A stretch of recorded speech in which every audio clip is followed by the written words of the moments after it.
Welcome, everybody. Welcome to episode number 102 of Fraternity Foodie. I am your host, Mike Eilon, CEO of Greek University, and I have the salmon pink and apple green colors on my tree today. We call these episodes Fraternity Foodie because there is nothing like great food to bring people together. Buckle up, everyone, because we have with us today Tish Norman, someone who I recently started chatting with. And the last time we spoke over the phone, it was for over an hour. And I have to tell you, it felt like 5 minutes for me. I'm telling you, it went by like this. And I'm like, oh my God, we could probably go for 2 hours if we tried. And so Tish Norman, she is a native of Cleveland, Ohio. She's also the executive director of Transforming Leaders Now, Inc., an educational consulting company specializing in college and career readiness, women's leadership, and the African American experience. Now, Tish, she started out her career in the classroom in Cincinnati, Ohio, teaching third and fourth grade. And after being crowned Miss Black Cincinnati, she decided to take her gifts to Hollywood, of all places. She was doing commercials, music videos, game shows, documentaries, sitcoms. Tish did it all. After 10 years of grinding in Hollywood land, guess where Tish ended up? Yep, you're right back in the classroom. Out of an amalgamation of all of her professional experiences in education, pageantry, and acting, one day Tish found her sweet spot. Of course, it's on a stage delivering a keynote to 500 high school students, and she absolutely loved it, and so did the students that day. Now, almost 20 years later, as a professional speaker and having delivered over 1,000 presentations, Tish's unparalleled energy, delivery style, and stirring keynotes have become favorites among universities, associations, and leadership conferences from coast to coast. Tish is also a contributing author of several articles and 3 books, From Mediocre to Magnificent, Leading the Way, and the newly released Blackout, Real Issues and Real Solutions to Real Challenges Facing Black Student Affairs Professionals. Tish is a graduate of Kentucky State University, very proud. Tish has a master's in education from Pepperdine University, and she is a doctoral pursuant in Pan-African Studies, where her research focuses on memory and the Black sorority. Having spoken in 45 states and 14 countries, and despite her rigorous academic obligations, Tish still maintains a very active speaking schedule. She keynotes at dozens of campuses and leadership conferences every single year. Welcome to the show, Tish. Is it just me, or would you all agree that Michael's voice belongs on radio? Me, or is that the perfect voiceover commercial? I mean, just smooth as silk, right? Somebody, come on. I'm just saying. Thank you very much, Tish. The one thing that I do know, I'm not so sure about that, but the one thing that I do know is this face is made for radio, if you know what I'm saying. I love it. It's hilarious. It's all like right. watching milk pour, I tell you. All right, so let's get to know you a little bit, because I'm just fascinated by your background. I think it's just amazing. And I want to make sure that all of our listeners, all the college students and administrators, get to know you on a deep level. So you are a native of Cleveland, Ohio, but then you chose Kentucky State University for your undergraduate experience, and you got your bachelor's degree in early elementary education. So I'm just wondering, why did you choose Kentucky State? You know what? I did as a freshman the ABC tour sponsored by the Urban League in Cleveland, and that was called the All Black College Tour. And my freshman year of high school, I went, as we all do, on spring break, and I got wind of this ABC tour. And my parents sent me, and we visited Kentucky State University. So from Ohio, we went to the Ohio Valley.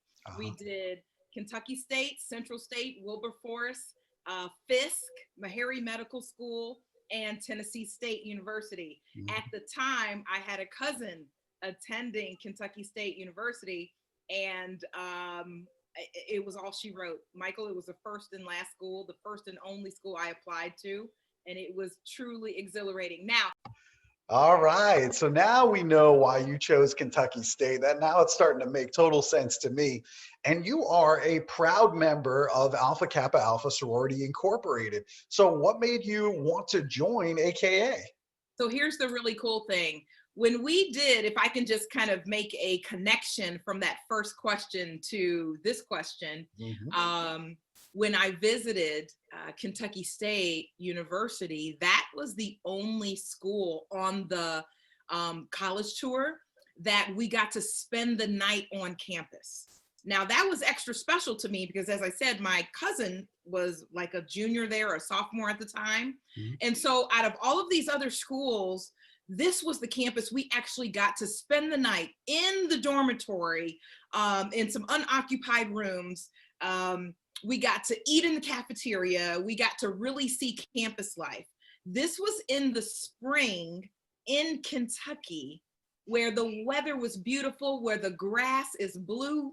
And I was like, oh, this is amazing. Because I'm going back to the 90s. This is when A Different World was on TV. This is when Black college life was just, everybody was wearing shirts that said the blacker the college, the sweeter the knowledge. And it was an amazing experience. And so at the time, I saw my cousin online for AKA. Now, mind you, I grew up in a pink and green house. My mother, of course, 37-year member. My mother's sister, my aunt's cousins. So we grew up in a family where we had, that Saturday morning, that Thursday evening where you're getting drugged to sorority meeting because your mom has to go to the meeting and you don't know why, you're just playing in the back with all the other kids. It was one of the most memorable experiences because it was like a scene out of A Different World that was on the campus that day. My cousin was dressed alike, like all of her, at the time, of course, co-initiates. She had to get out the car and give good greetings. Greetings, big sister. And I was like, this is awesome. Can I go to college right now? This is great. And so between the experience of seeing my mother go to sorority meeting and seeing my aunt and my cousins wear their beautiful colors and just kind of growing up in that environment, it was an easy choice for me. There was actually no other choice. And of course, sometimes I tell students that can vary, Michael, because you can grow up with the perspective of a certain organization, and then when you get on your campus, that culture is completely different, or that culture of that organization is completely different. So you have to find what fits you, right? The AKAs at Kentucky State University, Beta Zeta chapter, shout out to my sorors, that fit me, right? And so it was a no-brainer. It sounds like a perfect fit. And you're bringing memories of A Different World because I grew up with that show. That show is so good. Oh my goodness. So good. I often say, bring it back, bring it back. And of course, at the time it was A Different World, but it was also School Days. School Days was revolutionary when that came out in 1988, or was it 89? 88, one of those years. Anyway, I know we just celebrated the 30th year. So it was 88. It was 1988. That was, once again, like my freshman year of high school. It was crazy. And so that's how Greekdom, between, I think, those two big, social and Hollywood shows, that pushed Black Greek life out there in the world. That pushed HBCU life out there in the world. And you can even listen to people like Debbie Allen, who talk about how, as a director of that show, there was an uptick in enrollment at HBCUs at that time because people were like, oh my gosh, I want to go to college. This is amazing. Mom, Dad, see you later, right? It made you want to go to college. I mean, those shows were just incredible. It made you want to go to college. So it was, some people have good experiences, some people have bad. I definitely had a really, really cool experience. So. That's so cool. We definitely have the same childhood memories. That's really cool to know that we share that. And I'm wondering, just, from your perspective, tell our audience, how did it feel knowing that you have a sister who is now the vice president-elect of the United States? I mean, what is that like for a member of Alpha Kappa Alpha Sorority Incorporated? I did not tear up until she walked out on the stage on that Saturday night in that ivory suit. I was joyful that I could put a sign up in my yard that meant something different this year when I stuck the stakes in the ground that said vote. I mean, that was cool, right?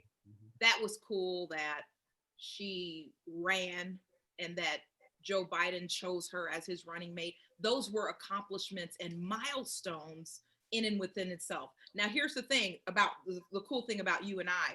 We remember when Geraldine Ferraro was, okay, you know what I'm saying? Oh, yes. We remember the 80s, and we remember how, yes, Kamala Harris is not the first woman to ever run for president or vice president or a national office. I oftentimes, if you all have ever heard me speak before, you always hear me say, service is the rent you pay while you're on earth. That was a quote from Shirley Chisholm, member of Delta Sigma Theta, first Black woman to ever run for president of the United States out of Brooklyn, New York. So there have been women who have run and been in those kinds of public office races. But I tell you, Michael, I got a little choked up and a couple tears shed Saturday evening when she came out on that stage, because it says so much for the station and the status of Black women in this country. It says so much for women in this country, women of color in this country.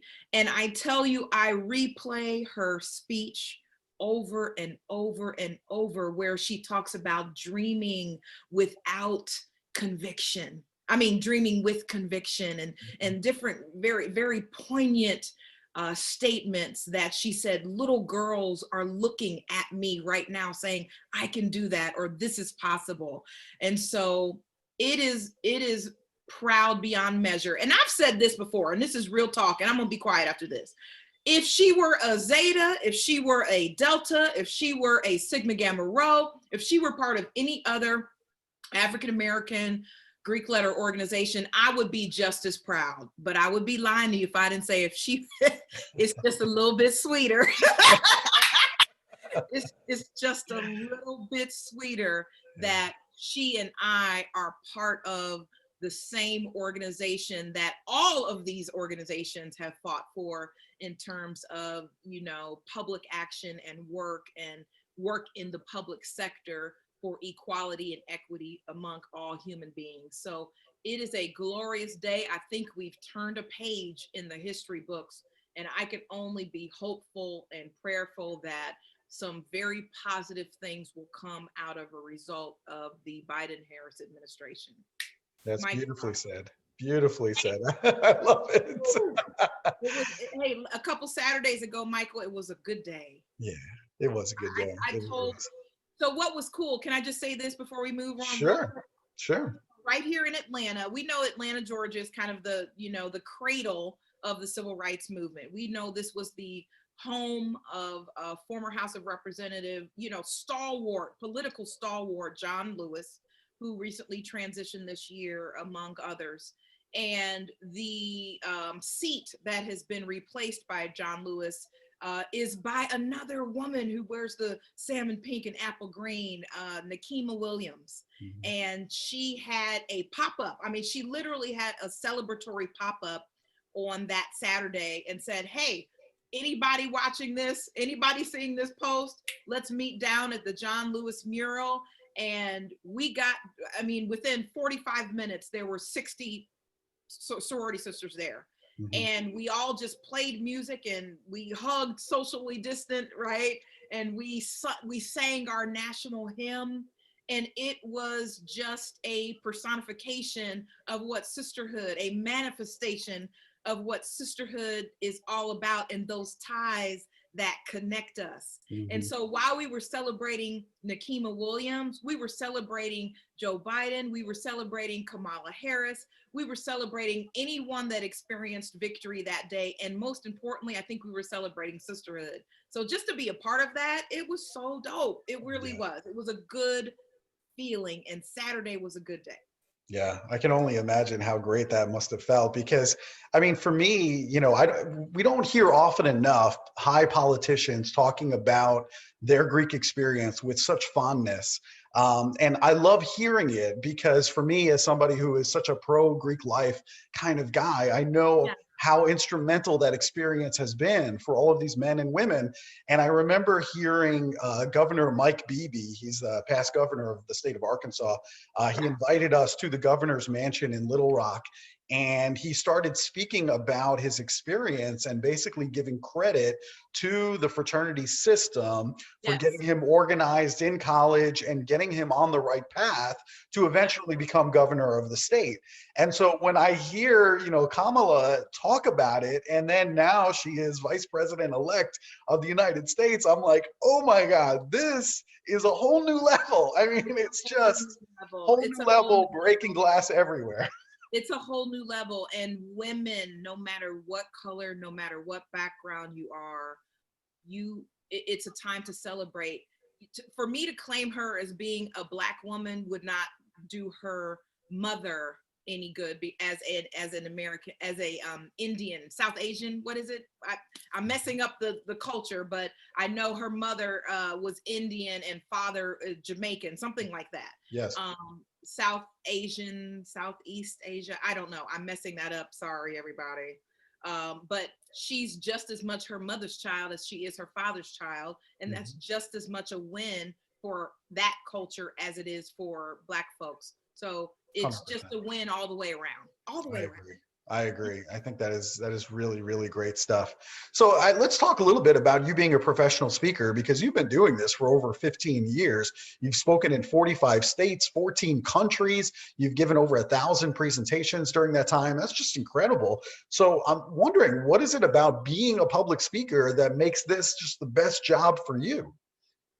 It really was birthed out of my professional experiences, starting in the classroom. I mean, you're an actor in the classroom. Should I be looking at the camera or looking at you? Because I want to look at you, but I want to look at the people too, right? You're an actor when you're in the classroom. The light switch is on. So if you've got, I taught third and fourth grade. So you're like, all right, everybody, good morning. Take those books out. Hey, good job, Eric. And you're engaging all day. You're on. You're on stage. You cannot be in class like Bueller, Bueller, Bueller, right? You're gonna lose them. Right. So you have to be on. You have to have a level of charisma and animation. Now, are there teachers like Ben Stein and Bueller? Yes, there are, Yes. but they may not be as effective, right? Right. So from teaching, from that experience, from my experience in pageantry, from my experience in Hollywood as an actress, that all was rolled up into one. So speaking is what I call my magnificent obsession. Speaking is what makes me swing my feet out of bed in the morning. And so when I was in the classroom, I had four walls in a classroom, right? As a speaker, my classroom is worldwide. I literally have a global classroom. So at the heart of it, I'm an educator. That's one thing that I think sometimes speakers don't get. Oh, I'm a speaker. I'm an educator. We're teaching. We're transferring information from one power source to the next. We want to leave our audience with something they did not know before we started talking. We want to charge them with something. We want to challenge them. We want to grow them. So we have to be able to teach, entertain, engage, challenge. Like it's like swinging a golf ball. Like what you play golf, Michael? A little bit, not very much though. All right.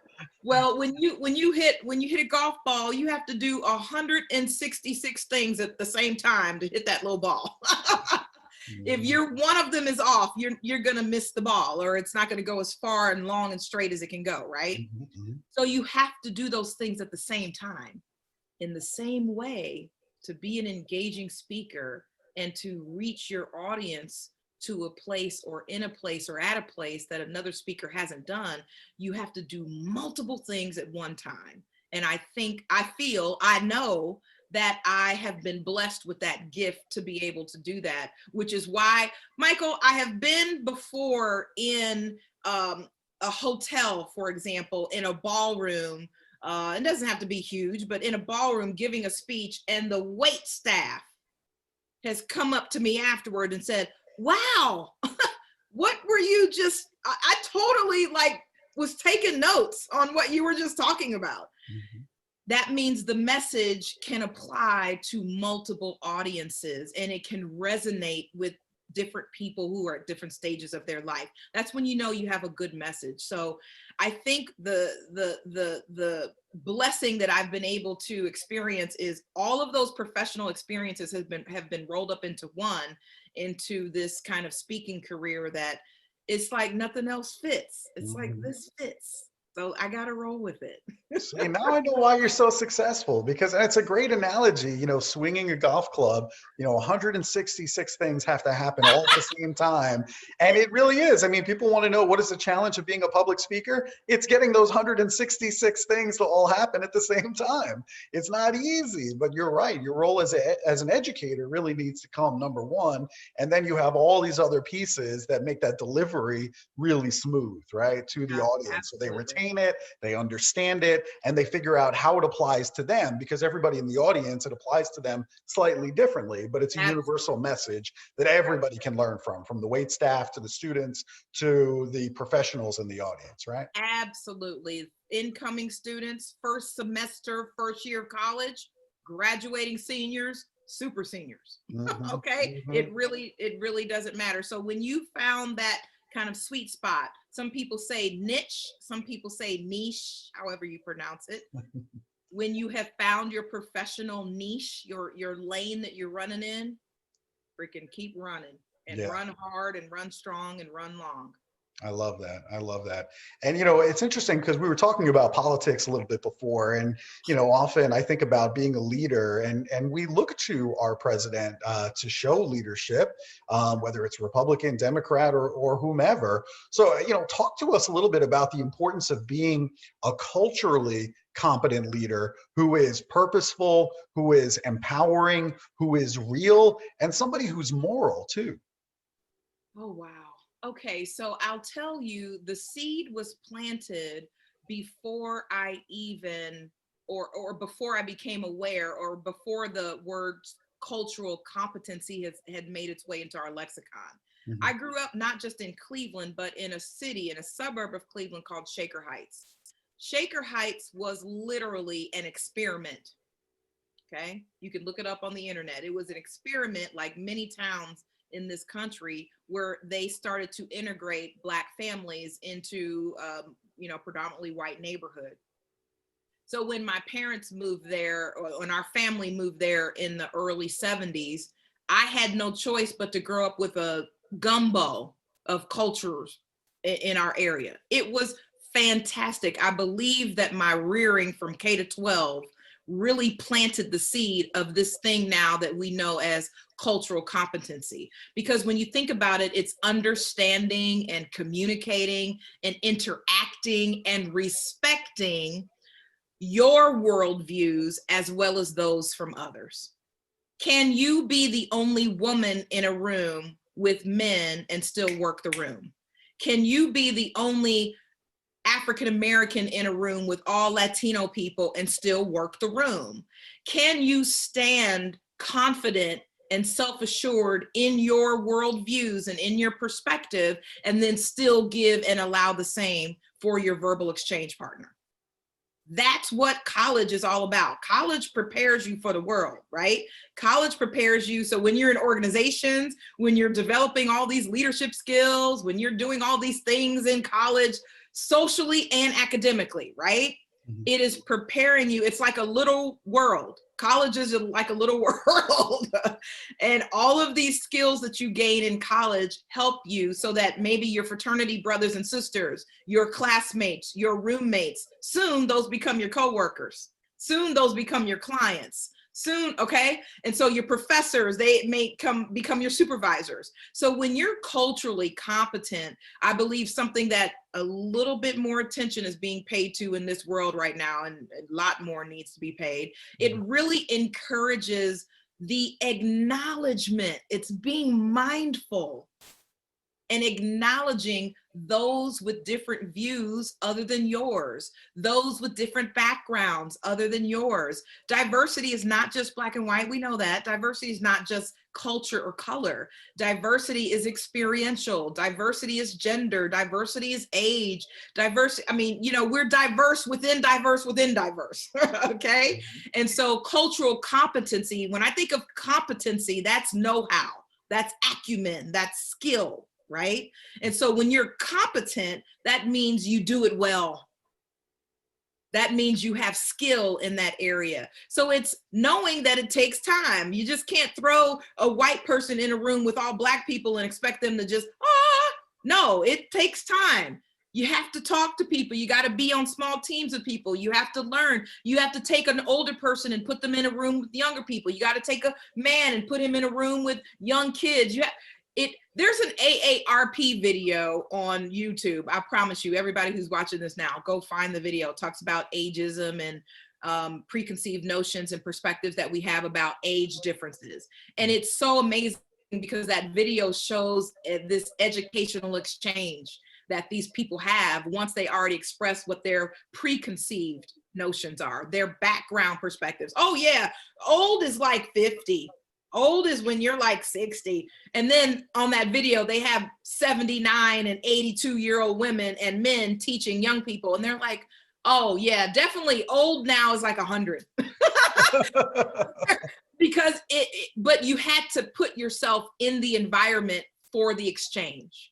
So one big contributing factor to cultural competency, I would say, is your willingness to learn, right?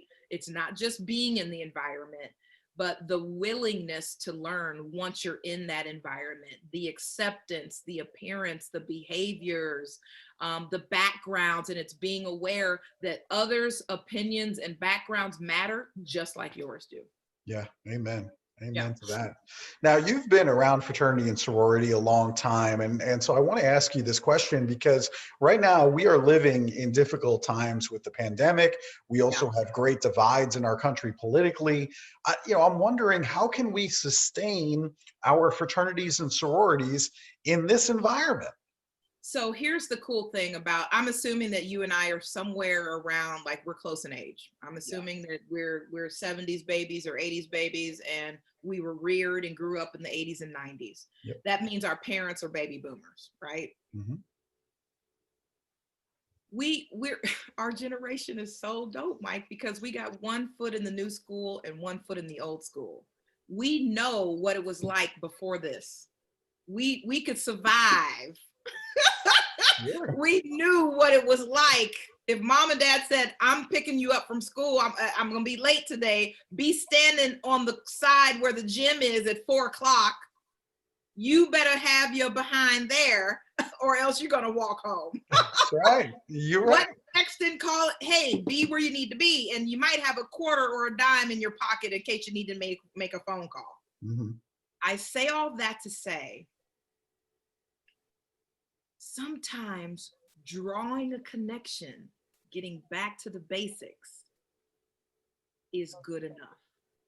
We can survive, and we have been able, as many others have, to survive during this quarantine and this pandemic when a lot of the luxuries that we have been used to have been taken away. Mm-hmm. When all of the accessories, right? Accessories is something extra you wear. You don't have to have super rims on your car. You can rock the factory rims. You don't have to have the spinners and whatever they used to have back in the day. That's just extra. I think many in these last couple generations have been used to the extra. So this pandemic, as it relates to sustaining the brotherhood and sisterhood in our respective organizations, our founders and many years after that established revolutionary organizations with little of nothing, and were able to knock down barriers, were able to advance, were able to sustain, were able to attract other members that could do the same without the internet, without the phones, without the YouTube, without the Netflix, and without all of these luxuries that we have normalized. So I'm not saying I'm living in this caveman days. I'm saying that this pandemic, as it relates to brotherhood and sisterhood, can give us an opportunity to be creative. It can give us an opportunity to connect in a way that goes beyond technology, that goes deeper than surface. And so what are you doing to be creative, to stay connected with your brothers and your sisters? If some have graduated, or if some are getting ready to graduate, if you're new in your organization, there's a whole bunch of different areas and dimensions of your chapter on campus, for example, or the chapters that you advise. What are the basics that your organization can almost unleash or resurface that can mesh with a little bit of what we call this modern time thinking and modern day culture that we live in, to really come up with some creative opportunities to connect on a deeper level when we don't have all those extra things to do? Mm-hmm. Dig deep. Dig Like deep. that. I really, really like that. And I think there are some hints in our ritual. I think if you ask me, if we go back to our ritual, we'll probably find some of those answers on connecting on a deep level, right? Yes. Because our founders, they kind of instinctively knew that, and they built it there for us. They've left us the plan. We just need to read it. Right, absolutely. They left the blueprint. And here's the thing, even if you are on your programming board, you know, in your chapter, or you're the president or the basilisk or the pole mark, this gives you an opportunity to even tap into the resources. Tish, Miss Tish, we're zoomed out. Advisor, we don't know what to do. We're zoomed out. We got 16 people in our chapter. We haven't seen each other. We haven't hugged, kissed, talked, nothing, touched, connected. We're missing the human connection. Well, maybe one of the things you can do, if you're not really creative in that space, use your resources and then get on this thing and say creative ways to Zoom with fraternity, or creative fun activities virtually, or outside, if for my Southern people who are in warmer climates, you know, outdoor activities at social distancing. There are people thinking and coming up with those kinds of things. So folks like maybe you and I, who may not come up with a creative thing to do, we can at least access the resources to give us ideas so that we can stay connected. Really nice. Very, very nice. Great ideas, great solutions there. You know, I think the future of fraternity and sorority is really going to be dependent on the diversity within our organizations, because the more diverse the organization is, the faster that we can solve problems ultimately. And we have a whole host of problems, you know, we just talked about a couple right here that we need to solve. So I guess my question for you is, you know, what are some strategies for today's fraternities and sororities to promote diversity, equity, and inclusion within their organizations so they can be successful? So my question is, have you already established a DE&I committee? Have you established a committee? Because if you haven't, you might want to get on board. If corporations across this nation, large and small, Fortune 500, mom and pop shops, if everyone is now boom, turning the light bulb on and like saying, you know what, we need to get a diversity, equity, and inclusion committee started so that these kinds of issues can be addressed. That's number one. Number one is to actually get the committee. And then number two would be to do an assessment. You can't assume, right? We know what assuming gets you, okay, right? So do the assessment. Do the assessment and find out where your chapter is. Find out where your council is. Find out how your chapter can be involved in your council and how your council can represent in all of the councils on your campus. Because here's the thing, your Greek community, FSL, right? Your fraternity sorority life probably has a D&I committee. And if they don't, they should have one, or maybe they're developing one now. Then if not, then your council and then your chapter. It's kind of like government, you know, on the local, national, okay. And so I would say first thing is get that committee and then assess Assess where your people are, assess what their comfort level is with race relations on campus, with relationships inner chapter, with their awareness and tolerance and their willingness, back to that word, awareness, tolerance, and willingness. Boy, those are good action statements, good verbs, right?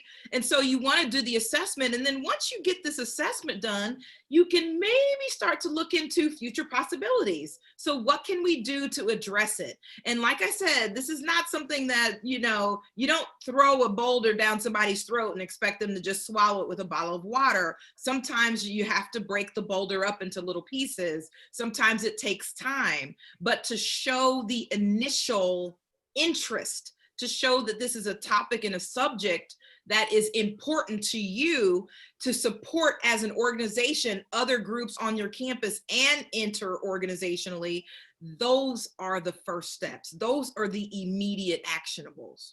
Yeah, those are Like, some great you gotta analogies. put the work. Oh yeah, you gotta, it's work, Michael. It's work. It's not easy. And guess what? That's for all of us. Yeah. It's not, oh, it's IFC and Panhellenic. No, it's everybody, right?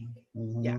Totally agree. I love the analogy of the boulder and the water. I mean, you really do have to break this down into small bits and pieces that people can digest.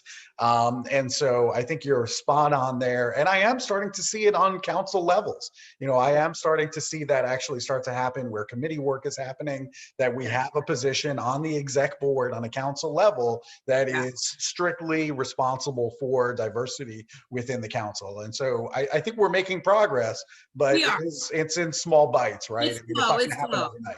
Yes, it's slow, but we're doing. Can I just say something real quick? Sure. I got to give a shout out to UK Panhellenic. What's up, ladies? Love y'all. Mwah, mwah, mwah. I did a major hour, multi-hour long training with UK's University of Kentucky's Panhellenic recruiters early this summer. And can I tell you something? This is not the problem solver, but as a person of color, as a Black person who used to live in Kentucky, right? For me, because, you know, we have to do research. Speakers can't just start talking to a group. We got to know who we're talking to. So while I did my research, I looked on the gram, I looked on Facebook, I looked on Snap. I was trying to find a lot about these ladies so I can, you know, talk with them, not at them. And so one thing that was kind of cool, Michael, is when I went on their Instagram, they had posted every Black-owned business that was a restaurant in Lexington, Kentucky, and in and around that area. Then they had other, you know, other companies, other Black-owned businesses besides restaurants that I think it really spanned the state of Kentucky, not just the Lexington area. But I felt that that was just an effort that those ladies were making to say, hey, these things matter to us. Because Panhellenic is not just white. Panhellenic is Asian. Panhellenic is Latina. Panhellenic is Black. Panhellenic ranges in all kinds of members, just like all of our orgs do, right? And so I got to plug my light in here. So it was refreshing for me to see that there was an effort made from Panhellenic to say, hey, as Panhellenic women, as sorority women, we're going to support these organizations. And even if we don't support them, we're going to put them up on our, you know, social so that you can see them. And you're now connected to a resource should you need or should you want to go support and find a Black vegan owned restaurant in Kentucky. Look on our site. So shout out to the Panhellenic ladies of UK who, you know, are making steps and, in my opinion, setting good examples for others to follow in that way. Well done, UK. Very, very nice. I think all councils can learn from that. I think that's absolutely fantastic. Let's talk about women too, because, you know, I think there are certain labels that the media, society, and often peers put on women, and particularly women of color. So what are some strategies to balance all the studying, standing up for yourself, standing out in a crowd, all while achieving success? How do we do that? That's exhausting, isn't it? It is. It's exhausting. You have the light switch is on. You got to be on. You got to be on in class. You got to show up. You got to be. You're in on the e-board in your chapter.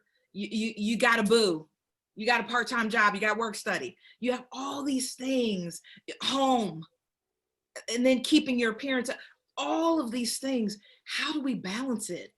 How do we combat what we see on television? How do we combat negativity that meets us out there in the world? I say, number one, you got to develop a PLB. Tish, what is a PLB? A PLB is a personal leadership brand, okay? A PLB is a personal leadership brand because your personal leadership brand is going to be different than the next person's. Because what you have to do, why the reason I call it a personal one, is you have to customize it so it fits you where you are with what you have. And that might look different on somebody else, right? And so you develop your own personal leadership brand by realizing that your name carries weight even when you're in your absence. That your name, your brand, you establish when people see you and when they don't see you. That means DWISYWD, do what you say you will do, so that your integrity strengthens. And so you have to be able to say, listen, I have a brand, and if I want my leadership skills to develop, I need to customize it so that it works well for me. And so part of that is, I know my most productive time of the day, it's between 10 and 3. I'm not a morning person, and I start to wind it down around 6, 7. So between 10 and 3, I'm getting it in. Don't look for me. I'll be in the library. That's what you know you do. After that, you've got your schedule mapped out to however you do it. On the weekends, you know, not many people are yogis on your campus. So what do? You get a couple yogis, you guys get some cool little spots on campus together, and you practice your yoga flow. And you do those things that help balance that teeter-totter out so that you don't go home for Thanksgiving and stay home, right? And so you have to find the things that you can release so that when the demands are there, and trust me, they're there, and if they're not there, they're coming. Right. The responsibilities are coming. So what is the balance that you're creating? What is the balance that you have so when you're working hard in those peak hours, you can do something to wind down and then boom, press the reset button. See, self-care isn't taught when you're in the 9th grade and 10th grade. Heck, self-care isn't taught in college. But that's one of the things that you see now. That's one of the things you see more, because what happened? The suicide rate went up. You see students who were freshmen in college having nervous breakdowns. You saw all of these kinds of health disparities taking place because folk were taking on too much and they didn't have a release and a balance. And so I would say to women, I'd say to women of color, I'd say to Black women, ride the wave right now, because right now is a good time. It's a good time right now. So find out who you're influenced by. Who's your circle of influence? Find out if you're a leader or a follower. Find out if who you're following is a leader or a follower, okay? If your inner man says don't go, but your peer pressure says go, listen to your inner man, okay? And so those are the kinds of ups and downs and lessons that we learn while in college that help us prepare ourselves for the next step after college. So get a PLB, your personal leadership brand, and then just start to work on it and then protect it. Right? Protect it and then cultivate it and then work and give intentionality in developing it. These are some great lessons for our audience. So hopefully everybody that's listening here is taking notes, because you're just dropping bombs all over the place and it's fantastic. I love it. I love it too. I love it too. I'm having a good time. This is really good. All right. So we love great food here at Fraternity Foodie, as you know, and where I live in Nashville, that's only a few hours away from Atlanta. So I get to Atlanta quite often. So I want to know, what is your favorite restaurant in Atlanta and what do you usually order? Listen, I'm a flexitarian. I don't want anybody to be laughing at me right now. Okay. Are you all familiar with that term? Flexitarian. It is not something that I made up. When I tell my friends and family, they're like, what? Flexitarian, what is that? What you made up now, Tish? Flexitarian is a real thing, y'all. That means you are a vegetarian, but sometimes you eat meat. Oh. Okay. There are different categories. There's flexitarian, there's vegetarian, there's rawest, there's vegan, and there's pescatarian. It's hard to beat any of that in Atlanta. Can I just tell you? True. Because guess what? When Michael said Nashville, I want some Nashville hot chicken right now. Come on, let's go. And so here's the thing.